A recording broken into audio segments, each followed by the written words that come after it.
আজ শ্রাবণ মাসের প্রথম সোমবার, তাই শিব ঠাকুরকে ঘি, মধু, চন্দন মাখিয়ে গঙ্গা জল দিয়ে স্নান করিয়ে বেলপাতা, ফুল দুর্বা দিয়ে আরতি করিয়ে নিলাম। তারপর সকালের পুজো শেষ করে জলখাবারের জন্য নিরামিষ ডালিয়ার খিচুড়ি বানিয়ে নিলাম। তার জন্য যে যে উপকরণগুলি লাগবে সেগুলি হলো ভিজিয়ে রাখা সোয়াবিন, বাঁধাকপি, আলু, গাজর, লঙ্কা, টমেটো, আর লাগবে একটু মুগের ডাল ও ডালিয়া। এরপর উনুনে কড়াইটা চাপিয়ে দিলাম। কড়াইটাকে বেশ খানিকক্ষণ গরম করতে দিলাম। কড়াইটা গরম হয়ে গেলে কড়াইয়ে তেল দিলাম। এবার গরম তেলের উপর 5 ফোড়ন, হিং, শুকনো লঙ্কা দিয়ে দিলাম। শুকনো লঙ্কা দেওয়ার পর মুগের ডাল দিয়ে একটু নাড়াচাড়া করে নিলাম।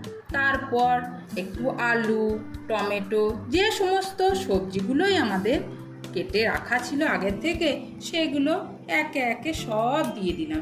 এবার আমার বাড়িতে আজকে এইটুকুই সবজি ছিল তাই দিলাম। এবার আপনাদের বাড়িতে যদি আরও কিছু সবজি থাকে সেগুলোকেও দিয়ে দেবেন। এরপর আমি দিলাম লবণ, একটু হলুদ, ধনে গুঁড়ো, জিরে গুঁড়ো, একটু স্বাদ মতো চিনিও দিয়ে দিলাম। তারপর এ সমস্ত ভালো করে নাড়াচাড়া করে ভালো করে কষিয়ে জল দিয়ে ভাপে আধ ঘন্টার জন্য এগুলোকে সিদ্ধ করতে দিয়ে দিলাম।